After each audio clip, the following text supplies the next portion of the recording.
Hello viewers, welcome to my channel. आज के इस वीडियो में हम एनसीईआरटी गणित कक्षा 10 की प्रश्नावली 6.4 का प्रश्न 8 और 9 हल करेंगे।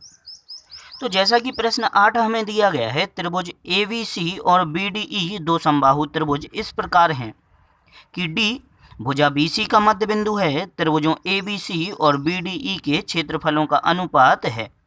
यहाँ हमें 4 ऑप्शंस दिए गए हैं।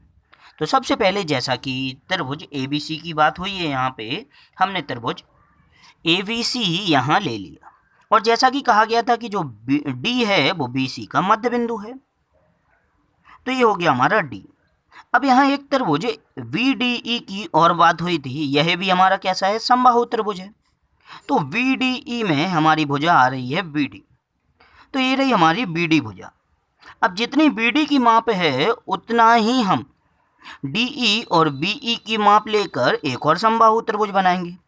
तब इस त्रिभुज के अंदर या बाहर हम एक बिंदु ई इस प्रकार ले लेंगे कि बीडी बराबर डीई बराबर बीई रहे। तो इस त्रिभुज की भुजा एबी पर ही हमने यहाँ बिंदु ई ले लिया। इस ई को डी से मिलाकर हमने यहाँ समबाहु त्रिभुज बीडीई बना लिया।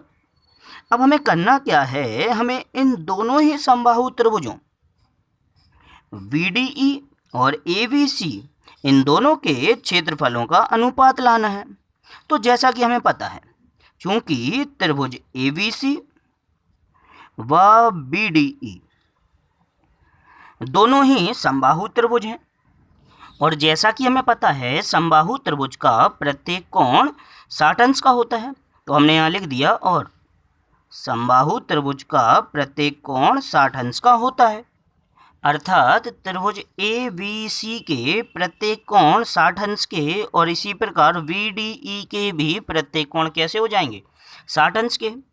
इसका मतलब जब दोनों ही त्रिभुजों के प्रत्येक कोण 60 अंश के हैं, अर्थात इनके सभी संगत कोण कैसे हो जाएंगे, समान हो जाएंगे।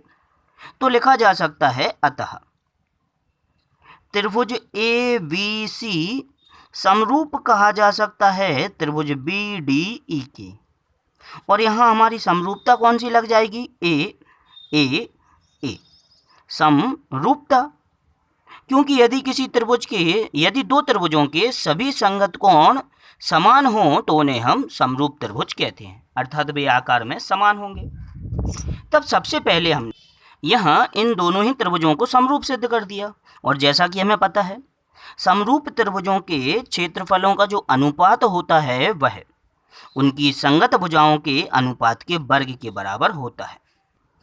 अतः जो हमसे बड़े त्रिभुज ABC और छोटे त्रिभुज BDE के क्षेत्रफलों का अनुपात निकालने के लिए कहा गया है, हम यहाँ लिख सकते हैं त्रिभुज ABC का क्षेत्रफल अपॉन त्रिभुज BDE का क्षेत्रफल। इन दोनों का ही जो अनुपात होगा वो इनकी तीनों संगत भुजाओं में से कोई भी दो एक संगत भुजाओं के अनुपात के वर्ग के बराबर लिखा जा सकता है।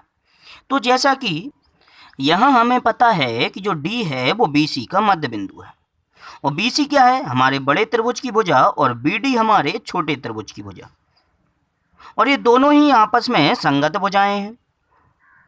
अगर संगत भुजाओं का अनुपात ही हमें लेना है तो हम इन्हीं दोनों संगत भुजाओं के अनुपात को ले रहे हैं, क्योंकि लिखने को तो हम AB upon BE, BD upon BC और AC अपॉन DE भी लिख सकते हैं, लेकिन शेष दोनों भुजाओं में हमें कोई संबंध नहीं बताया है। हमें संबंध ज्ञात है तो बस BD और BC में। तो ऊपर कौन सा त्रिभुज लिखा है, बड़ा, तो बड़े त्रिभुज की भुजा को हम ऊपर लिखेंगे BC और छोटे त्रिभुज BDE की भुजा BD को हम नीचे लिखेंगे और इनका क्या कर देंगे, वर्ग। तो त्रिभुज ABC का क्षेत्रफल बटे त्रिभुज BDE का क्षेत्रफल बराबर हो जाएगा BC अपॉन BD का होल स्क्वायर।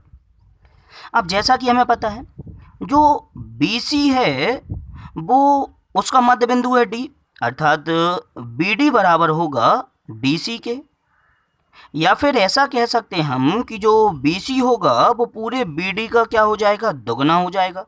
तो यहाँ से अगर हम चाहें तो BC हटा के 2BD लिख सकते हैं। तो हमने यहाँ BC हटा के 2BD लिख दिया अपॉन हर में हमारा BD लिखा ही है यहाँ BD से BD हमारा क्या हो जाएगा, कैंसिल हो जाएगा, बचा क्या अकेला 2।